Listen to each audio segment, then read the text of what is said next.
And now, WWAX Productions proudly presents The Spotlight with Justin Hollywood. Hello, ladies and gentlemen, and welcome to another edition of The Spotlight. I am your host, Justin Hollywood, and today, here on The Spotlight, I have special guest, Effy Gibbes. Effy, welcome to the show. Hey, we're just hanging out at Bushido tonight, man. What a deal. What a deal. What a good time. I love it. I enjoyed your match. Thank you. Me and Zane Riley taking wrestling to a whole nother place, a whole nother galaxy. Maybe not the most serious match you've ever seen, but a good time nonetheless. Quite entertaining. Did he buy you your drink? He did buy me a drink. I don't drink alcohol though, so he got me a cranberry cocktail, and it worked. Works for me. Okay. Now back to the, more serious side. Effy, how did you get into wrestling, and what made you choose the business? I loved wrestling growing up, but I always thought it was like a thing where the guys were just like pre-chosen. I know it sounds childish, but it sounds like, like the guys just come out of a factory and they're ready to be wrestlers. And I took a ton of LSD in the summer of 2013 and ended up getting sober because I thought I met the Lord of our consciousness. And after that, after I got sober, I had too much time on my hands, so I started training to wrestle because I was like, you know what, if I'm going to do it, I'm going to do it now. So I started training to wrestle. I was driving an hour and a half every week to go wrestle in a field outdoors. It's very hot. Helped my cardio get up. So from there, I felt like I had learned as much as I was going to learn from the people I was training with, and started just trying to hustle my way onto shows, and kind of built from there, I guess. Sorry, it's a weird story, right? Yeah. Too much drug use. Who were some of your favorite wrestlers growing up? I have a tattoo of Dusty Rhodes on my left foot, so I would say Dusty is a big deal, because Dusty could still have serious matches while being a total goofball, and he could still get over with the people, not having to do the most serious stuff, but still being really believable as a babyface. I liked all the goofy characters from like the Attitude Era, when there's just like guys who you're like, this isn't gonna go anywhere, but just like willing to go out there and be completely outlandish to just try to get wrestling over because they just like wrestling so much. And some of these dudes are still like working shows, and it's like, WWE legend, Johnny from the Bayou is doing the big show. I just like all these old dudes who just, maybe they weren't WrestleMania main eventers, but they were out there doing it, man. Just wrestling. What are some of your favorite moves in wrestling? I'm a huge believer in a strong lariat. I like doing a lot of kicks. I like high knees. Nothing better than a beautiful German suplex if you can get it done right. I used to do a gut wrench, and I probably still do this gut wrench. When I do the gut wrench, I would ask the audience, what's my name? To try to get them to say Effy, and I'm working as this evil dude, and I'm bad, and I'm a meanie, and excuse my language, but one time I did it, and this little kid sitting in the front row, and he just said, I said, what's my name? And he said, faggot. And his parents like cheered him on for it, and I was like, I'm getting under their skin, I guess. So my gut wrench, my gut wrench is a great move because it apparently gets some reactions from people. And that's what you want. That's what I want, man. I just want them to react. I want that dude who's like stone-faced at work all week, who paid to come see the wrestling show and is trying to act too cool for everybody else to like pop for something, goofy or not goofy. What made you choose the name Effy Gibbes? So I wanted a biblical name. So in the Bible, there's Ephraim, and the biblical name Ephraim means bearing lots of fruit, very fruitful. So I thought that was hilarious. So I said, okay, Ephraim, but what would I shorten it to? I would shorten it to Effy, because I'm effeminate. Effeminate Effy. And Gibbs is just a shortened version of my other last name. My full kayfabe name, my full real name, is Ephraim Basil Gibbes. And Basil is of a German origin, and Ephraim is biblical. My mother wanted me to be a preacher, but it didn't work out that way. So I just cut it down to Effy. I'm trying to do the share thing now, where I'm just Effy, you know? It's just the one name, one thing. So it's just marketing and branding, man. I was a PR major in college, and if you can get your brand down, if you can, have a focused brand for what you're doing, it makes a difference because people will know it's you when they see anything that has to do with you, How many years have you been in the business? I started training in July of 2013, so I trained for probably 8 months. So I've been doing shows about 2 years now, which is not very long as far as most wrestlers are concerned. But as jackassy as it sounds, as long as I pretend I'm a main eventer, I'll end up being a main eventer. So you just have to walk in there and, you've got guys who are, especially, like, look at the locker room tonight. You got John Davis, you got Cedric Alexander, you got Ethan Case, you got the guys who've worked for years and years, and you just have to kind of hold yourself on the same level. And it's like, look, we're both people, and we're both here, and we're both booked on the same show, and I haven't done this as long as you, but I'm going to do it. And that's how you just have to go about it. So, short time, but a long time ahead, for sure. Tell me, what are your experiences working for the NWA? NWA is awesome. It fell down for a while, and it wasn't as big of a deal, but it's really starting to pick up again. And with the WWE being such a huge corporation, it's really given room for there almost to be a territory system again. There's so many smaller companies that are super successful and, are bringing a lot of people out and they're having big shows. And with the NWA, what you get at least is that network that's kind of similar to the territories back in the day. So, if I'm working a show that's NWA Southeastern, he's got contacts in NWA Atlanta, he's got contacts in NWA Tampa, he's got contacts in Alabama. So you get to work with people who can vouch for you, and it's not as cutthroat as like, oh, if you work for this guy, I don't want you to work for this guy. They're like encouraging you to go work for other people because, oh, I heard he's a big deal at this location, let's bring him into our location.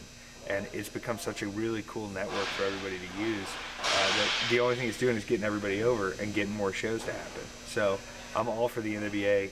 Their shows have been fun. They run things professionally. And I've met a lot of good people through it too, for sure. What is it like being managed by Missy Hyatt? Missy Hyatt is a wild character. I kind of ran into that out of the blue. She was booked to be just the manager on a show, and I guess she saw what I was doing and said, "Hey, I want to work with that guy," right? And I was like, "That's extremely cool." We hung out a little backstage. She's a very quiet lady. When she's backstage, very normal. But when she gets out in the ring, she knows how to make people get fired up. She knows how to make people hate her when she's out in the ring. And it's awesome because you get to just watch that. And especially, I act like a diva out there. So when I get to watch her actually be the diva, be the first woman of wrestling she's worked with Hot Stuff Eddie Gilbert and Ric Flair and, all these guys throughout the years. And to be a part of that is extremely cool. We even got to do a photo shoot together. We cut a couple video promos that you can check out that we did together, and the chemistry was just there. It wasn't like a love chemistry, but it was just like it was a good business thing that worked for both of us. And I think she's retired now. She may do one more show with me come July, but we've had fun along the way with it, and she's willing to try crazy stuff. She's willing to go the extra mile, and we make it work. And it's awesome. You call yourself the only corporate sponsored wrestler. You mind explaining it?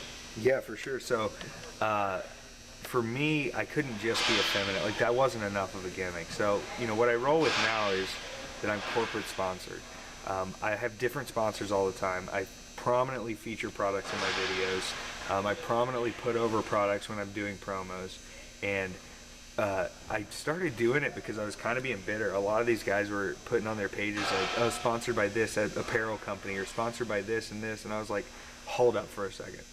You're not sponsored by this company. You paid them to wear their t-shirt and to send in a picture for them and they'll post the picture. So I was like, you know what? If we want to talk about being corporate sponsored, let's take it up a notch. Let's make it big time corporate sponsored.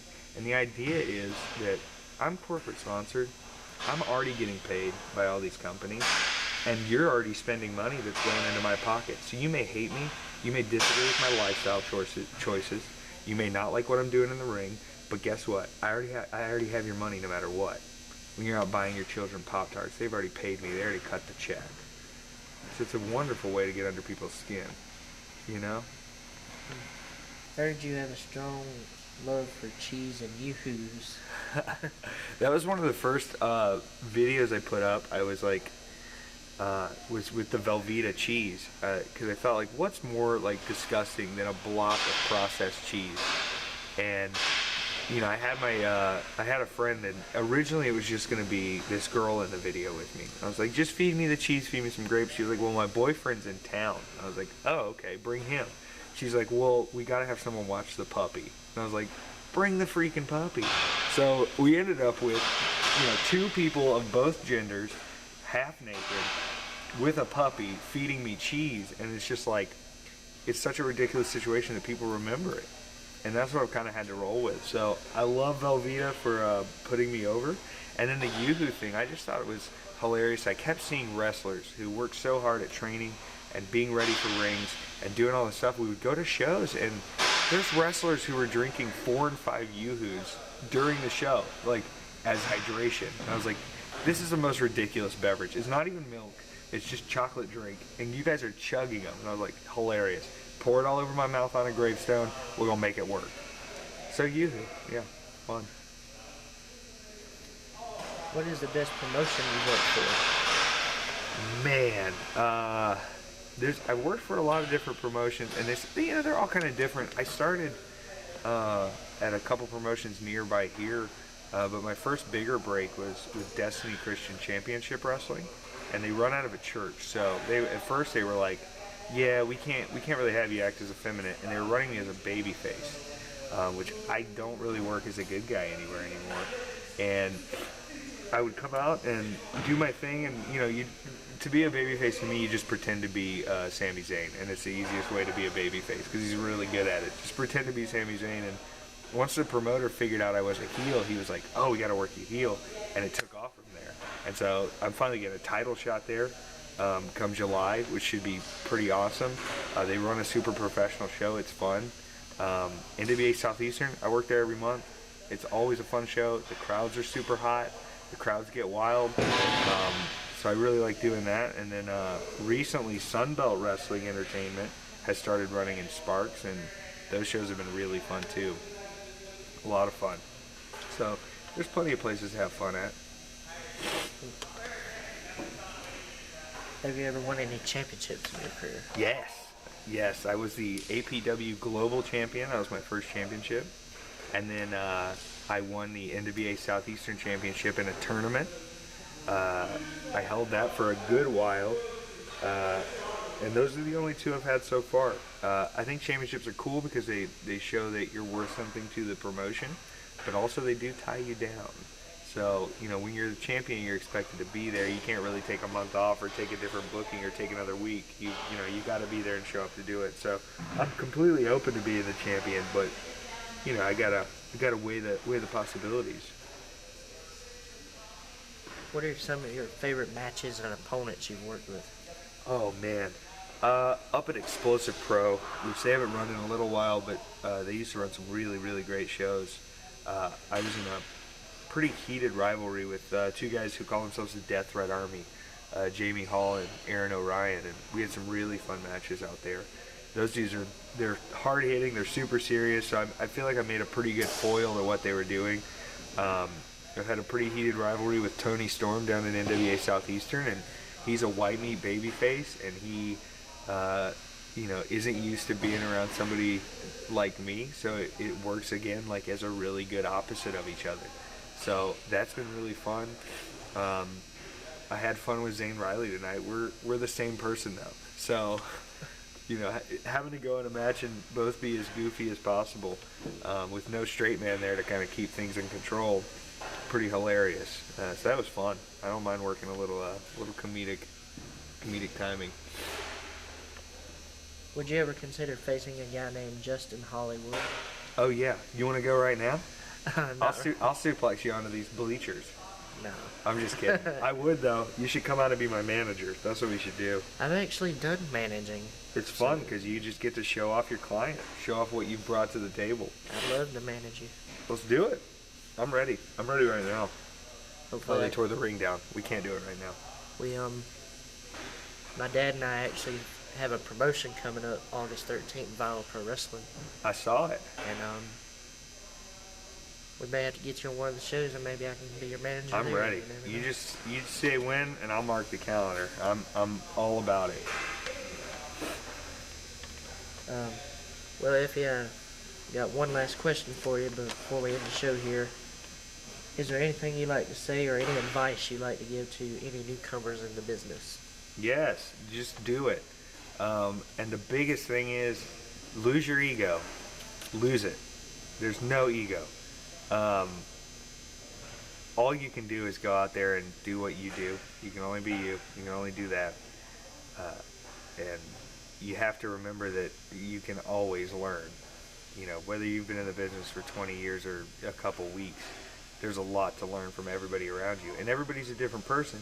With wrestling, you at least get to see how other people take wrestling, because it's such a different thing for every single person, you know? You might be a person who only wants to watch really serious matches. You might only like hardcore matches. You might only like tag team matches. But every person has a different thought of what wrestling is, so you got to take a little bit from everybody you go against, you know, or are just around. And listen.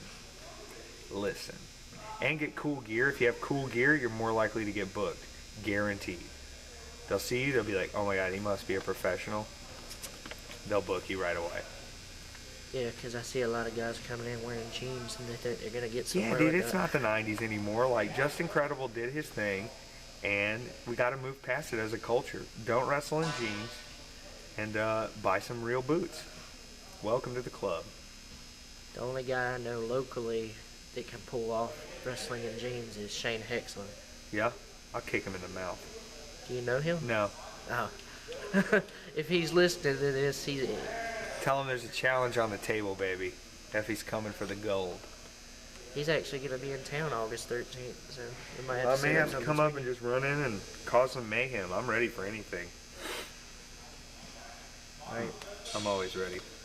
Well, that's all the time we have for this episode. Effy, it's been a pleasure having you. Thank you for having me. You can find me on Twitter at KillEffy. I don't run my own Twitter. I have a social media coordinator. His name is Jerome Champagne. Feel free to tweet at him. Or you can find me on my Facebook, Effy Gibbes, Gibbes. Or on YouTube, just search Effy Wrestling, whatever, I don't know. And come see a show, hang out, make fun of me, buy t-shirts. I autograph pictures for children and adults. So make it happen. Hey, I appreciate you having me, man. It's been a pleasure. Absolute pleasure. Thank you.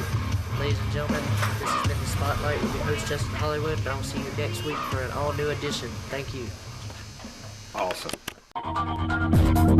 This has been a WWAX production.